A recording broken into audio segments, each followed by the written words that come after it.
You are about to listen to an exclusive interview here on Maximum Threshold Radio at MaximumThreshold.net. Hey, John, what's going on? Nada, what are you doing? Oh, just eating pizza. That's cool. Oh, my God. John Corabi's on the phone. I'm one of your biggest fans, John. He really is. I'm a huge fan of your songwriting. That's my all the way back from the Scream days. That's cool, man. Thank you. And my good friend Storm and Norman said to make sure I tell you hello. Well, you tell Norman I said hello as well. So where are you guys at? Columbus? We're in Cleveland, Ohio, but we're broadcasting 40 markets. Oh, cool. So you got a lot of people listen to us make mistakes tonight. Well, very cool. And I'm actually sitting in my car in front of a restaurant and getting ready to go do a jam gig tonight with a bunch of friends here in Nashville. So, Nice. Oh, you're based in Nashville? pardon me now? Are you based in Nashville now, or? Yeah, I moved here about 6 years ago. And, not for any other reason. It is a great music town. It's a lot more than country music like a lot of people think, but it's just a really cool town, a lot of cool people, laid back, and and then to boot, it is a great musicians, studio musicians and writers and all that kind of stuff. Everything is right here, so it's pretty cool. And not the cesspool that LA is. So, yeah, I seen on Facebook that you're doing, I think it's an Aerosmith tribute tonight. You're sitting in a little bit, and Stacey Collins is going to be playing harmonica. Harmonica? Yeah, she's from up here, I believe. Yeah, I don't know. I just saw on her. I've never met her, so I'm going to meet her tonight. But apparently, I saw a video on her Facebook, and she was in Ohio, and they were having snow or something like that, and whatever. But I heard a couple of her tracks, and that girl can blow a harp, man. It's just insane. It's unbelievable. Yeah. So it's a bunch of my friends here in town, and they do, like when everybody's home, they'll get a bunch of friends together, and they'll do an evening with Kiss, or an evening with Thin Lizzy, or an evening with whatever. And they contacted me like a month ago, and they said, hey, if you got time off, man, we're doing Toys in the Attic and Rocks in its entirety in the order that they are on the records. Mm-hmm. And they're like, we'd love to have you come down and play some stuff. So I'm going to go down and do like 6 or 7 tunes with them. So it's going to be cool. Cool. Wow, that sounds really good. So years like when Motley did the Generation Swine album, they did a promotional tour where they did a little meet and greet with like a whole party, and then they played the album. And my friends worked for some record companies, so we got to go and meet the band. And I told Mick, I'm like, dude, I said, that album you did with Corabi is my favorite Motley album. And he's like, thanks, brother, me too. And it's funny because I guess apparently Mick just did an interview not that long ago, and it was like a month or two ago, and I got all these emails on Facebook, and they're like, dude, Mick just said that, that's his favorite Motley record. And so I'm like, that's cool. I appreciate it. Yeah. And I just got done reading the Vince Neil book, and let's just say I've had the pleasure of being in your company a couple of times, and you're a much nicer person than Vince is. And not to mention a much more talented person. Oh, I agree. And I know Vince says he doesn't write songs with Motley Crue because he doesn't need to, because those guys do it. But you're truly a gifted songwriter, because even like going back to Man in the Moon and all the songs on Scream, nobody like, when you listen to them, you can't help but feel your emotion, like in Robin's song on the Union album, and Drift Away and Misunderstood, and you feel that raw emotion. Like, do you ever have a hard time playing some of those old songs based on where they came from? No, not really. I mean, I'm kind of, obviously there were moments in my life or whatever, but, it's weird. It's actually a little therapeutic, actually, to put it down on paper and record it in the studio and then go out and play it. And, you know what I mean? It's just like, there's people that relate to the songs and whatever. Everybody's got a different song that they absolutely love, you know what I mean? So, but it's a bit therapeutic. It actually helps me get over whatever hump I'm on at that moment. So it's cool. Hey, Go ahead. I was going to tell you something, John. This is David talking. Michael doesn't ask us to rock stars or musicians or anything else. He so rarely has ever told anyone that he actually liked them and he liked their music. He usually busting their balls the entire time. Well, he just said, so he must really, really like you a lot. No, I love Corabi, dude. Like He hates everybody else. I don't hate joking. No, I don't hate people. I would say I probably would hate Vince if I hung out with him for more than 10 minutes. But like, dude, seriously, like my friend gave me the Union album, like, and a girl I was dating just broke up with me and left me. And then I hear Robin's song, and I'm like, you're like, I'm not alone. Someone else feels like, the world's ending, and you want to know if they, you think about me, all that stuff. And it's like, I don't like your songwriting. I love it, dude, for real. That's cool, man. I appreciate it. I mean, Thank he's you. real. I mean, and it's weird too because the funny thing about I don't know what you want to call me, a musician, a rock star, whatever, you know what I mean? But it's funny because, like, I think people are surprised sometimes at the fact that, like, I go through the same things that everybody else goes through. You know what I mean? It's just,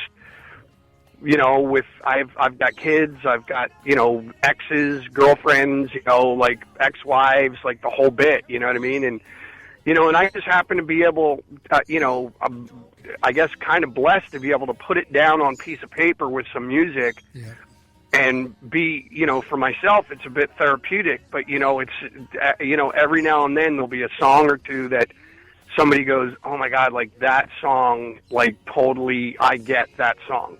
I totally get that song.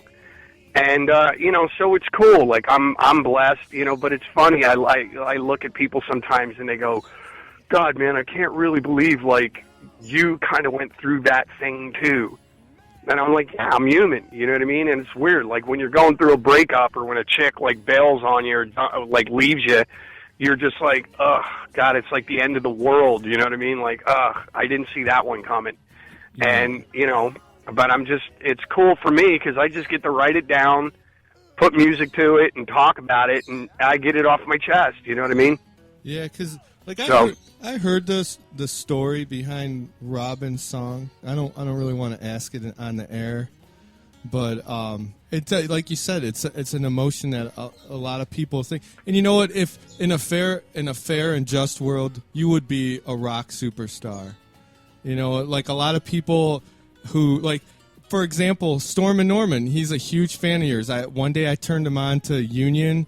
And Motley Crue album, and he's like, oh my God, I can't believe I've never heard this before. And he's a huge fan because I know he's come to see you, in a couple, like I think he came down to somewhere like Kentucky or some shit to see you and stuff like that. Yeah, he saw me in Kentucky with when I opened for Cinderella, and then I did a couple of shows at Ripper's Tap House.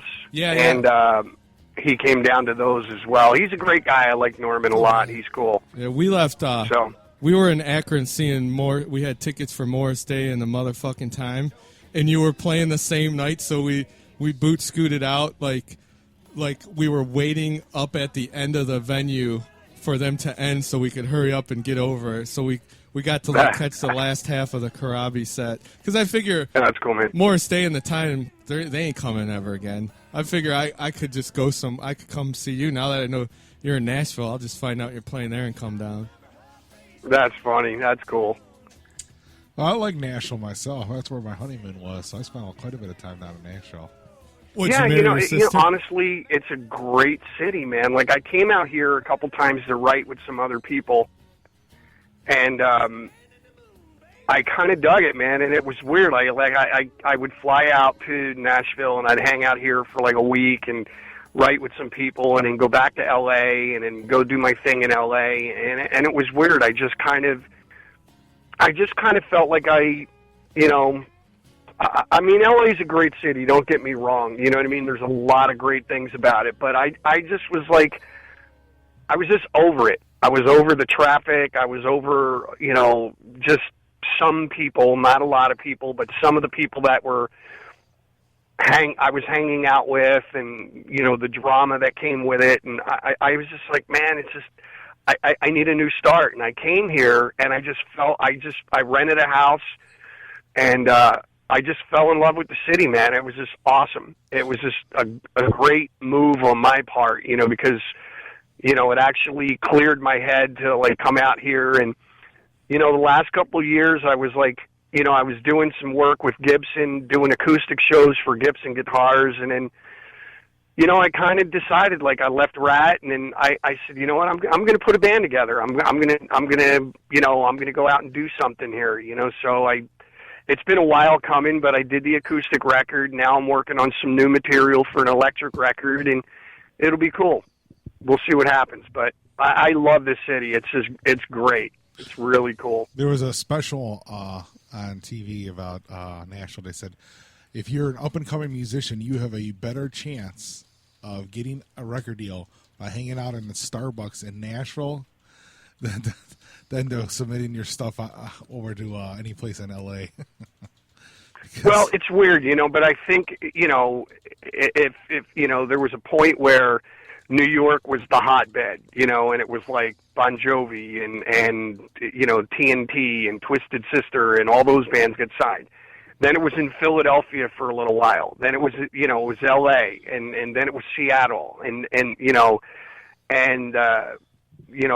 there was a period where there was, an area in Georgia, you know what I mean? And it's just weird. Like, I just think that overall, like, and a lot of people think that, Nashville's like totally a country, but it's not. Like, Kings of Leon are from here, Black Keys live here, Robert Plant lives here, Kid Rock's got a place here, Jeff Jack White. There's so many, the guys in Cinderella, Winger, Slaughter, the Nelson Brothers, you know what I mean? So there's a huge rock scene here as well. Yeah, the Black Keys are from up here. They moved. Well, I know they were from there, yeah, they moved here. They live here now. Yeah. You know what I mean? Yeah, did you? So it's just, and it's become like this, it's become this like small, hip little city that everybody's just like, wow, this is, I'm a little nervous about it. Like, I don't want it to become too big, you know what I mean? But it's just a really, Johnny Depp just bought a house here. Like, everybody's talking about it now. Like, Johnny Depp lives here. You know what I mean? So it's like all these people now have like migrated to Nashville, and it's just like this really cool little scene. So whatever.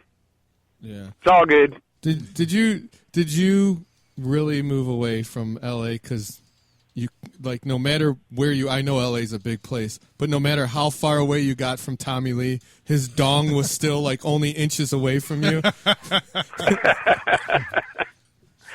Yes, there's only one thing bigger than Tommy's cock, and that's the equator. Oh, I thought you were going to say Nikki's ego. No. No. It's all good. I know what I want to touch. I want to touch on your new one you have out, the unplugged one. Thank God you weren't touching on Tommy's dong. Oh no, that's in the other room. Yeah, the segue's a little to be desired there, brother. Hey, you're getting what you pay for. Yeah. Going from Tommy's dong to I got to touch on something here. That's right. Got to get it out of the way. Touching the no spots. So what made you want to put together this unplugged record you have out now? You know, honestly, if you really kind of go back and look at all of the records that I've done, there's been, you know, at least one acoustic record. In most cases, I think two songs on each record, and you know, and it, like, I've always wanted to do it. Like, I was a huge fan of like those MTV Unplugged things, because it really kind of strips everything away, and it like you know, like the ones that I saw, like, you know, the Aerosmith one and the Black Crowes and Eric Clapton and all these people, it just kind of strips everything away, and it's like, yeah, they can play. Yeah. They can actually play. There's a performance there that's just brilliant. And, you know, and then the other thing was when I was doing the Scream album, I actually had the great fortune of obviously having it produced by Eddie Kramer, but I also got the great fortune of meeting the guys, well, at least Peter Frampton and Steve Marriott from Humble Pie. Nice. And they used to come into our studio, our rehearsal, like we were doing pre-production for the record, and they came into the studio quite a few times, and I actually had a long chat with Steve Marriott. I was being a little bit of a fan. I asked him if he would sing on my record, and he was like, yeah, mate, sure, absolutely, you know. And, well, unfortunately, he passed away about 3 weeks later. He went back to England, and he died. But the one thing that he said to me was, you know, he heard, like, Father, Mother, Son and a couple of the songs on that we were working on. And he was like, you know what, dude, like, I'd love to sing on your stuff. I like your material. And he goes, just remember, like, you've got some good music. He goes, if you can sit down and play a song on an acoustic guitar and entertain people with no like big drums and loud guitars and nothing to hide behind, if you can do that, then you have great songs. And, you know, I don't know whether, you know, in my mind, I feel like I have some pretty good, you know, good songs, some good music or whatever, but I just wanted to try it and see, like, to see what kind of a reaction I would get if I did an unplugged song, an unplugged record. Yeah. And I was thinking about doing all new material, but then I was like, well, wait a minute, if I'm going to do an unplugged record, you know, it's a studio album, but, you know, at the end of the day, I just wanted to do something and, like, pull a couple of old songs so that there was a familiar, you know, oh, God, I'm a little tongue-twisted right now. You know, so that there were some songs that were familiar to everybody, you know what I mean? And just do, like, a blend of both. So I did, like, half the record is old stuff and half the record is new stuff. But I just stripped it all down. Cool. Well, you know, like I said, I did get to catch you at the Tap House, and it was an acoustic show, and you did it. You had the whole place in the palm of your hand. So obviously you succeeded writing some pretty kick-ass songs. Well, you know, and it's funny, you know, a lot of people ask me about, like, the acoustic shows, especially when I do them by myself without my band guys. I try to lighten it up a little bit, you know what I mean? And I'll elaborate on some stories and I'll tell some stories, and I try to make them as, you know, lighthearted and humorous as possible. And there's some sad things and, you know, whatever, but I just try to keep it kind of lighthearted. And, you know, at the end of the day, like my dad and I've had a few people in my past, they said, you know, if someone wants to listen to your record, if they just want to hear the music, they can turn the CD on and stay at home and save a lot of money. Right. You know, they won't have to pay for tickets or parking and drinks and all this other stuff. You know, at the end of the day, if you go out to see anybody's show, it's going to cost you $100 or more. And, you know, so I try to, when I do the shows, you know, I'll, you know, in a joking manner, I'll pick on people in the audience. I'll tell stories about why I wrote certain songs. It's like a storyteller's thing, but it's very lighthearted and really just kind of joking. You know what I mean? So I want people to leave and go, wow, you know what? I had a really great friggin' time, like, hanging out, watching Corabi that night. It was just fun. It was cool. Absolutely. So let's go back to your formidable, like, when you started. Who was your influences? Not just as your singers, and musicians, who was your influence, like songwriting wise, as well? You know, it's so weird because I love so many different types of music. You know, I would say probably rock-wise, my biggest influences were the Beatles, Zeppelin, and Aerosmith. But at the end of the day, like, you know, I'll sit down and I'll listen to, you know, Fire and Rain by James Taylor. Yeah. And I find it's just a great song. You know what I mean? I like, you know, I love Roundabout by Yes. You know what I mean? I like, you know, so my tastes vary depending on my mood. I love Stranglehold by Ted Nugent. You know what I mean? It's just to me, like, music is more than anything. It's just like a mood enhancer. You know what I mean? And it just varies on my mood. And that's even with my own material. There's some days I just want to listen to, you know, Old Man Wise and Heavy D. And then there's other days where I just want to listen to Robin's Song and Father, Mother, Son. You know, so I'm just kind of all over the place. But I would probably say my biggest three would be the Beatles, Zeppelin, and Aerosmith. Cool. I have a question for you. All right, this is David again. You know how you said sometimes someone will come up after a show and say, this song really touched me, I was going through this. Is there a song that you grew up with? I know you said you influences, but a song from another artist, like when you were going through shit, that really touched you? And, you know, it just stuck in your head like forever.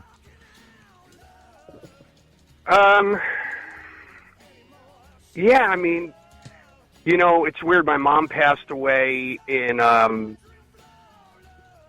probably that last year that I was in Motley, 96, 97, something like that. And, you know, I cannot listen, like, you know, if I listen to, God,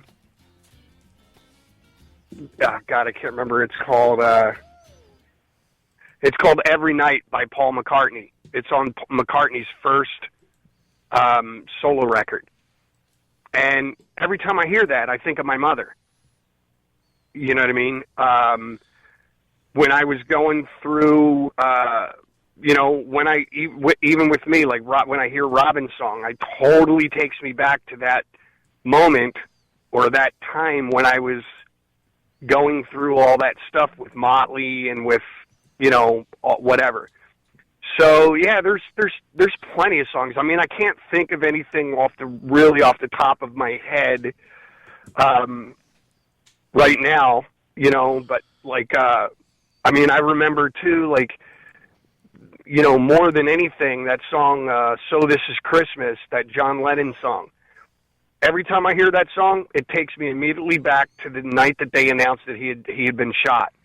And like how, you know, without sounding like a, you know, weirdo, but I was really upset about that. You know what I mean?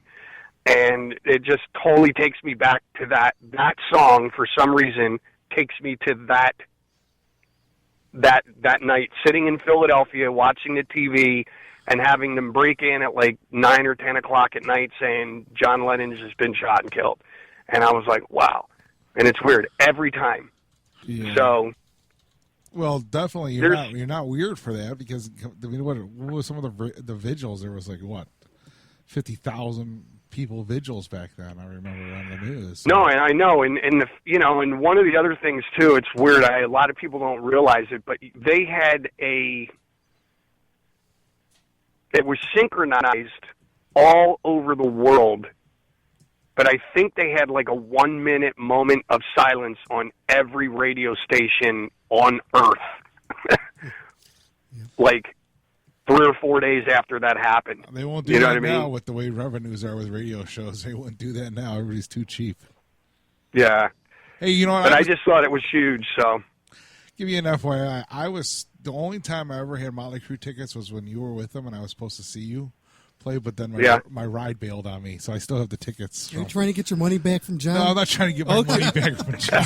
I got a question about that tour.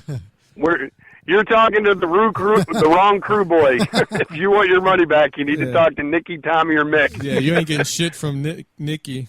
So here's my question for that tour, because I was actually pumped about that, because that Motley Crue album you did was so fucking badass. It was. It was awesome. I to this day, I think if you guys would have just shortened the name to like The Crew, it would have been like a multi-platinum album. But here's my question about that tour. Who had a bigger schlong, Peter Steele or Tommy Lee? Well, to be honest with you, it's not like I never saw Peter's. You never saw Peter's, Peter? No, I never saw Peter's, and, I only saw Tommy's in passing.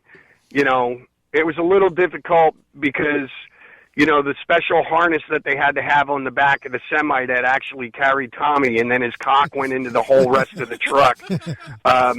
But I just kind of saw it a couple of times, but...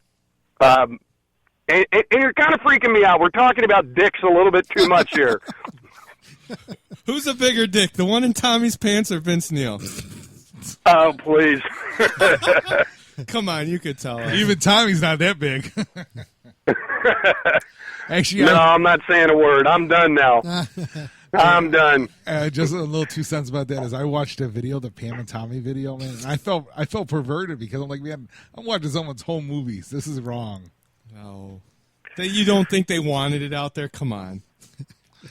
So well, I don't know. Like I was around when that whole thing happened, and I do know that Tommy was pretty pissed about it, but I also know too that he had that was when he bought the house. He bought a house, and him and Pam were remodeling the whole thing, and they had people in and out of their house, 5, 6, 7 days a week, all hours of the day and night. The band was recording in his house. There was construction going on. There was a lot of shit happening. And if they intentionally put that CD out, then man, he's a great actor. Yeah. So I like the insight. Thanks a lot, John. Yeah, I got another Motley question. This is actually a serious one. Is it like that Generation Swine album was a giant pile of shit for one reason? Because I can tell that a lot of those songs were written by you, and I could like if I tune Vince's voice out, I can hear you singing them. There's no doubt about that. Yeah. Is there any recordings anywhere of you singing those songs? I'm sure there is somewhere. Somebody just gave me a copy of me doing the original version of Let Us Pray, but it's weird, like the tape that they gave me, the vocal was mixed so low on it, like you can barely hear it. Wow. I mean, but you have to kind of squint to hear it, you know what I mean? But yeah, because I can hear, I like the early Motley Crue stuff. Like Shout at the Devil was my favorite Motley album until that one that you did. Yep. And Vince's voice, that's cool. Vince's voice fits that stuff. And I'm right. a big Motley Crue fan, I'm not going to lie. But like hearing, like you could, like becoming a big fan of yours, like from, not just the Scream from Motley Crue and Union, you listen to Generation Swine and you can hear like, okay, This is a Corabi song. Yeah, this is a Corabi song. But the music was like tuned down lower, so it would hit John's vocals. It fit in perfect with it. You wrote or co-wrote most of those songs, didn't you? Or at least more than a few half of them. Yeah, it was. It's a long story, but that was kind of what my beef with them was when I left. When I left, there was all these contractual bullshit that I looked at it one way, they looked at it another way, and that's why we wound up suing each other, and we resolved it, we figured it out. I moved on, you know what I mean? Like, it is what it is. A lot of people talk to me about this all the time, and you know what, dude, the universe and life and all this other kind of shit, it throws you curveballs, and, you do what you do, like, not to sound weird or cliche, but, you know, when you get a lemon, make some fucking lemonade. You know what I mean? Throw some vodka in it, right? That's it. You know what I mean? And it was unfortunate, but, you know, that relationship with those guys is like any relationship. You know, you meet a chick that just split up with her husband or her boyfriend, a long-term, whatever. You know, there's always that possibility that things aren't going to work out and she's going to run back to where she came from. Yeah. It happens. It happens all the time. So, I mean, I can't say that I didn't think about that happening. I didn't think it would, but you know, it was in the back of my mind. And you know what? I'm okay with it. It is what it is, you know? Yeah, and in the book, Vince says that it was your idea, one. And two, correct me if I'm wrong, but initially, didn't the Motley Crue album that you recorded with them that had barely any, if at all, any kind of publicity, outsold Generation Swine that had a multi-million-dollar ad campaign behind it? That part I believe is true, but, you know, in all honesty, I couldn't give you exact numbers or figures because I don't know. And to be honest with you, I'm 10 or 12 or 15 years, however long it is, removed from the Motley record. Am I proud of it? Absolutely.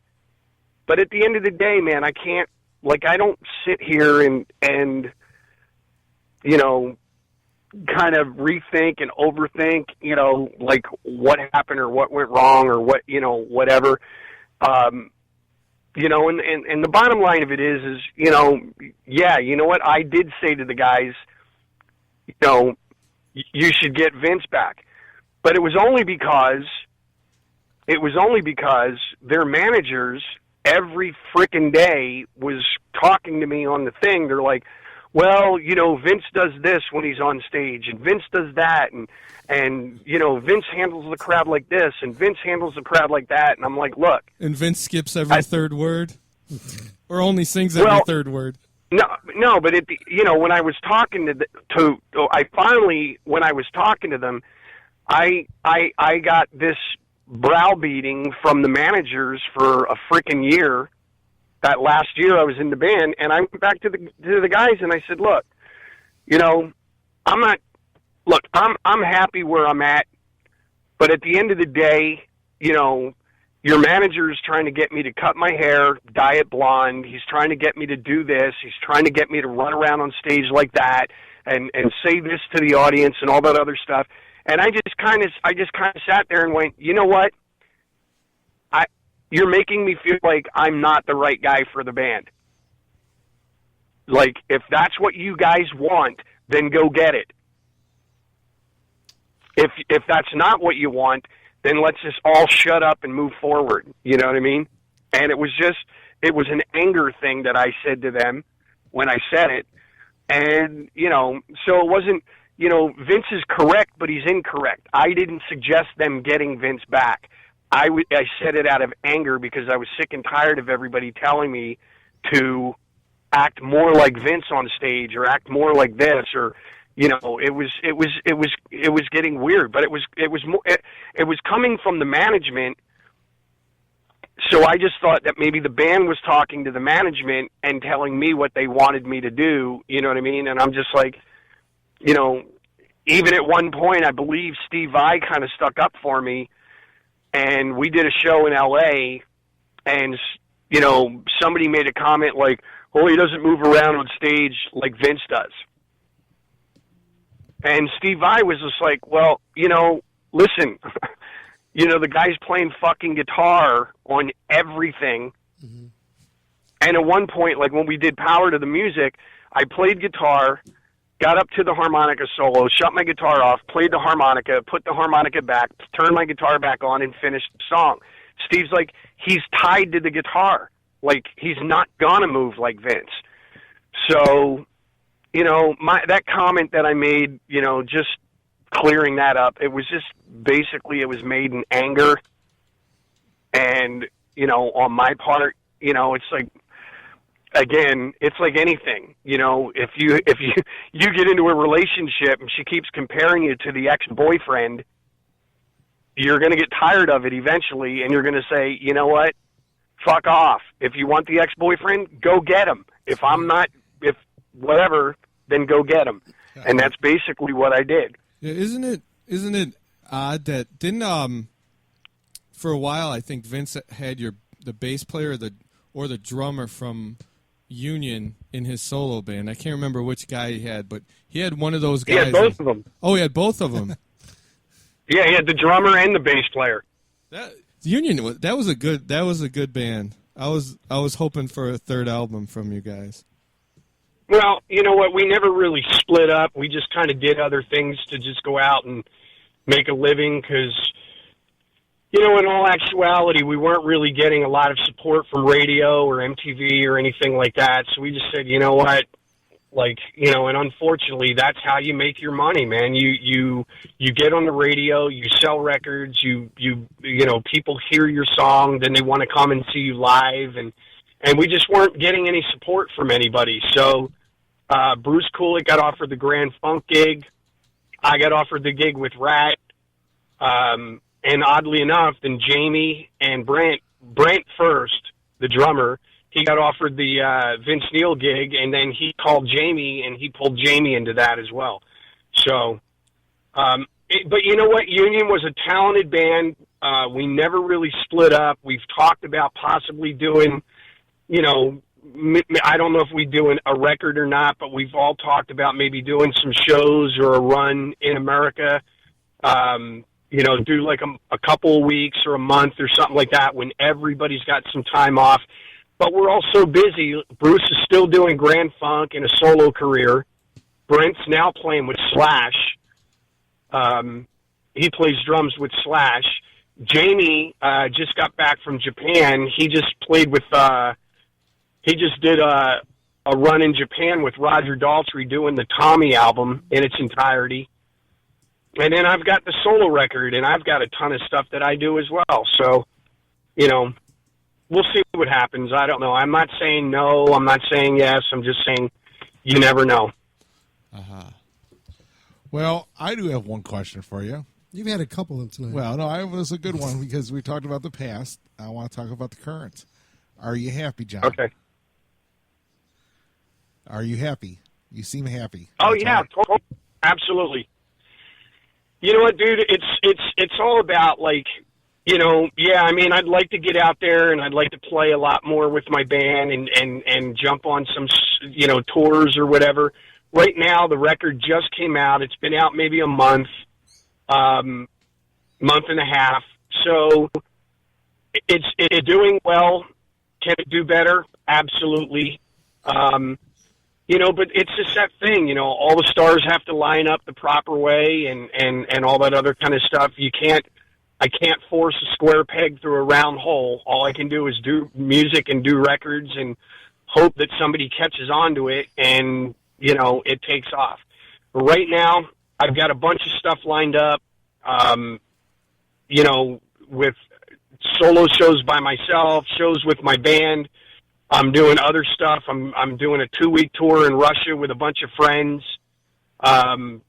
You know, so life is good, man. It's like I got a great house in Nashville. I got a great girlfriend. Everybody's healthy, happy, and, you know, whatever. So it's awesome. Cool. And I know you haven't had like the hugest mainstream success, like you're saying, all the stars got to line up, but you can rest your head at night knowing that you've made some pretty kick-ass music, right? Yeah, I mean, I feel I have, you know, but, you know, again, you know, would I like it to be bigger? Of course, who wouldn't? You know what I mean? But at the end of the day, dude, you know what? I've done everything on my own terms. I have no trouble sleeping at night. I've never ripped anybody off. I've never talked shit about anybody. I've accepted the good, the bad, the ugly, you know, and I just move forward and I do my own thing, and I just continue to write music and just do my thing on my own terms, and I make a decent living at it. You know what I mean? So I can't complain about anything. I look at my friends, you know, I've got really, really good friends that have to get up every day and go to work. Even my girlfriend, she owns a hair salon. And it's just, I watch her every day. You know, she gets up, she goes to work, she's in at work 10:30 in the morning. It's her own salon. She busts her ass every day. She gets home at 7:30, 8 o'clock, 9 o'clock at night. And, you know, I mean, she likes what she does, but there's a lot of people that have to do the same thing and don't like what they do. Yeah. So I just look at it like I'm blessed, man. You know, it's like I can sit and look at a cup half empty, or I can look at it like there's a half a glass of tequila there. I'm kicking the shit out of that thing right now. So, you know, so whatever. You said your girlfriend owns a salon. Does she wince when she sees the pictures of you with like your braids or the dreadlocks or whichever one it was? No, actually, it oddly enough, I had the dreadlocks when I met her. So, yeah. And apparently there was an attraction there, you know, but she wanted to whatever.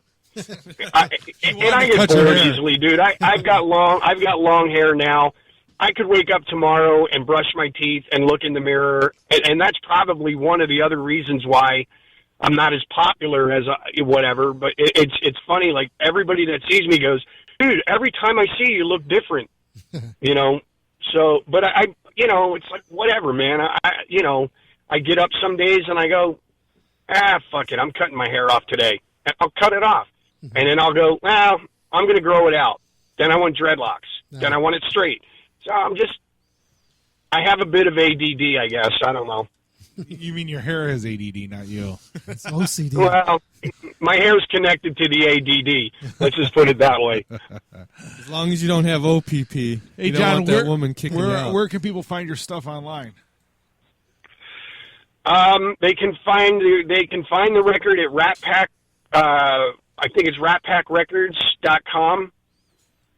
They can buy the record on Amazon. And they can actually get it on my website, johncorabi.com. There's a store section there. Or they can download it on iTunes. It's really good, man. The new one, the Unplugged, I really like that. And the sound quality of that is top-notch. And I think you really, really did yourself in really good on this one. That's cool, man. I appreciate it. And you know what? I got a great cast of characters around me as well. You know, my guitar player, D.A., he's a great singer. He's amazing with harmonies. But he's a great producer and engineer. And then my drummer, Cheney. Cheney was with Collective Soul. Mm-hmm. He's a great engineer and producer as well. My bass player, Topher, is just a maniac on guitar, on bass. He's an incredible singer. They're all great songwriters. So I think... you know, I think people are going to be very pleasantly surprised when, you know, when they hear the acoustic record, and then even eventually once we do an electric record. We've already started working on a bunch of cool stuff, and it's gonna be cool, man. I'm very pleased with everything. Nice. What place are you playing tonight? I actually got to go in a minute, but there's a place in Nashville called the Mercy Lounge. Okay.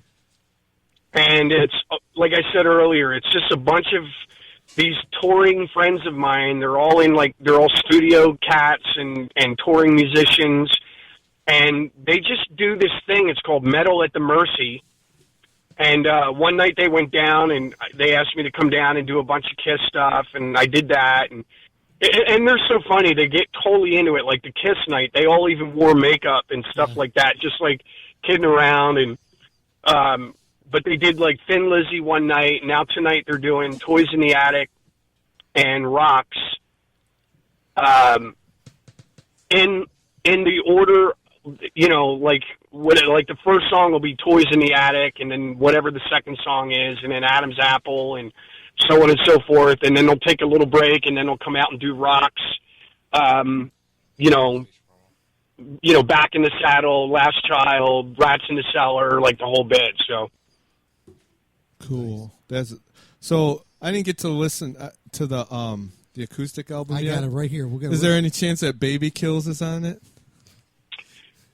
No, my brother, it is not on it. I love that. Like, see, I like that. I could only do 12 songs. See, what I would do is I would lock you in a basement with I Like believe Is this gonna be like Misery? yeah, it puts the strings on the guitar. He's creeping me out, or it gets man. Tommy's dong again. When I think DA was your guitar player, when I saw you, it was just you and a guitar player, and I forgot what I was gonna say. I totally You lost me to put the lotion in the basket. That's I'm just saying. but never mind. Well, I forgot. well, why don't what? Oh, I know what I was gonna say. I would lock you and DA up in the basement with your guitars and make you. I would just make you do every song from the Scream album, every song from the Motley Crue album, and Quarantary, or however you say it, except for Planet Boom, and both Union albums in their entirety. Then I would make you do like a bunch of Beatles songs unplugged, and then maybe some Zeppelin songs unplugged. And then I would let you guys go. You gonna tip them after that? Jeez, man, that's like a 10-hour concert. Yup. We're gonna. I'm a little freaked out right now. I would be too if you know what he looked like. We'd make Bruce Springsteen's 3-hour concerts look like nothing. Hey, as long That's as we got funny. you here, can we do a station promo? It's just if you want to state your name, who you are, and that you listen to Maximum Threshold. So you don't even have to list what band you're in because everybody knows who John Corabi is. Okay. Tell me when you're ready. Go for it. We're recording. Hey guys, this is John Corabi from the Scream, Motley Crue, Union, ABBA, Justin Bieber, whatever. And you're listening to Maximum Threshold, baby. Turn it up. Come on. That was Awesome. perfect. That was just awesome, totally. Thank you, John. This has been a real treat for me because, like I said, I'm a huge fan. And he hates everybody else. That's I cool, don't man. hate I everybody. appreciate it, guys. I don't hate everybody. And thanks again for being on our show again. You know, you've been on here, I think, like 2-3 times already. All good. It's all good, man. Anytime. And come back to Akron or Cleveland so we can see you again. Now, hopefully this summer. So we'll see what happens. And don't worry, I won't lock you in a basement and make you perform for 10 hours. You hand me a typewriter and a piece of wood between my ankles, I'm out. Okay, John, man, have yourself a good one. And one more time, where's that place you're playing at? It's called the Mercy Lounge in Nashville. Gotcha. Yeah, we got some listeners down there that are texting me. Where's it at? Yep, it's Mercy Lounge, and we should be starting around. I'm thinking about 9:30, 10 o'clock. But I gotta jump in there, and I'm actually sitting in front of a restaurant. My girlfriend's in there waiting for me. I gotta grab her, and then I gotta take off and head down to this thing for the pre-show. Okay, what are we doing again? Yeah. Anyway, Okay, man. Have Thanks a yourself lot, John. Thanks, John. all right, guys, have a good weekend. You too. You too. Hey, let's play Robin's song now. I don't have that's not on the new one. You mother. What's on there? Let me request a song. Come over and look, man. We got Hold on a minute. Love. I don't need you anymore. If I never get to say goodbye. You gotta see this. Michael is standing over top of Dominic. He looks like he's gonna hump him. I swear. I mean, it looks like They got an interview on, a bonus interview on it. Do love. Where's it? Love Shine? Oh, Love. I think I already. Shines from the Motley Crue. Yeah. Since the two are next to each other, I got to see an Italian Roman nose, and I got to see a Jewish nose. It was Dude, pretty what cool. are you doing with that Q-tip? Put it in my ear. You've been doing that for like an hour. It's kind of It gross. feels good. Okay, we'll be back after this. Tickling your brain with hey, that? this interview was sponsored tonight by JW. Oh, I thought this was sponsored by both of these nuts in your mouth.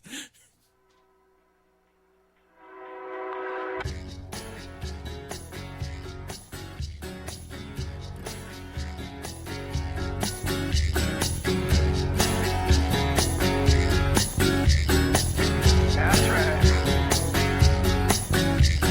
Drop dead beauty stomping up a storm, lines of hell on her face. Those red apples crawling through the night, busting loose, run away.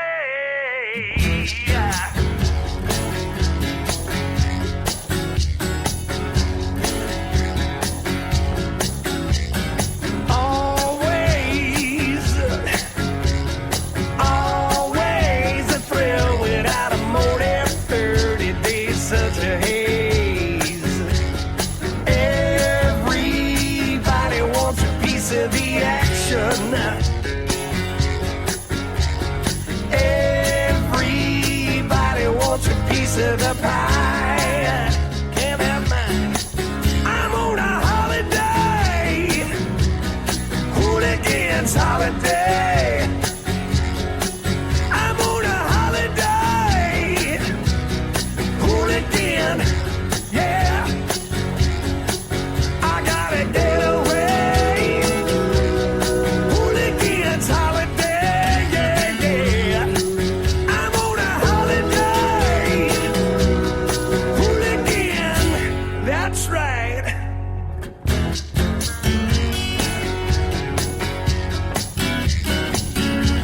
Nice and sloppy, boys. Cross-eyed derelicts coming, iron horse between our legs, and tattoos in black, amaze are flowing. Every day's a holiday.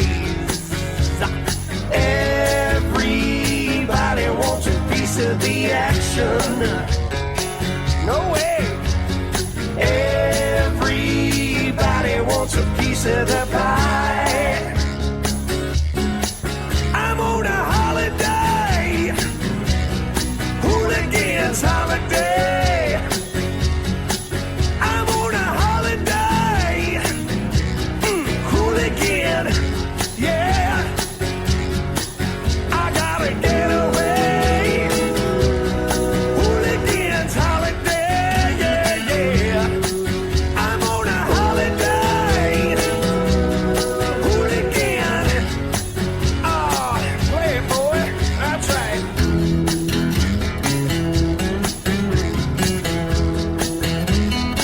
I like it.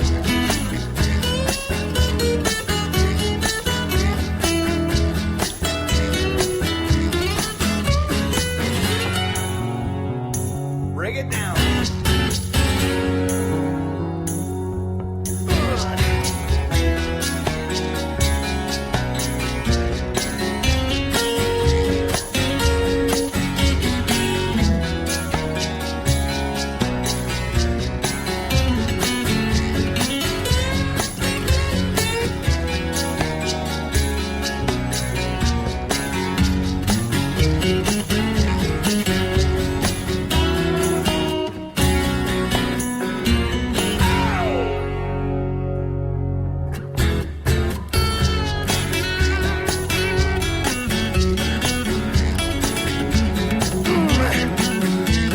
Modern times and new blood pumping, only the strong survive. Everybody wants a piece of the action. No way. Everybody wants a piece of the pie. Yeah. I'm on a holiday. Hooligans holiday. I'm on a holiday. Hooligan, yeah. I gotta get away. Hooligans holiday, yeah, yeah. I'm on a holiday.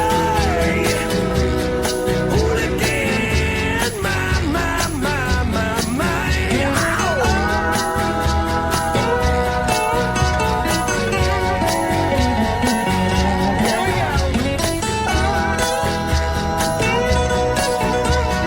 Hooligan, a hooligan, yeah.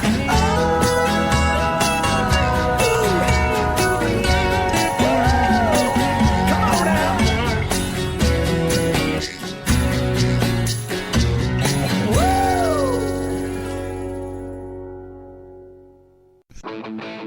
Thank you for listening to an exclusive interview here on Maximum Threshold Radio at MaximumThreshold.net.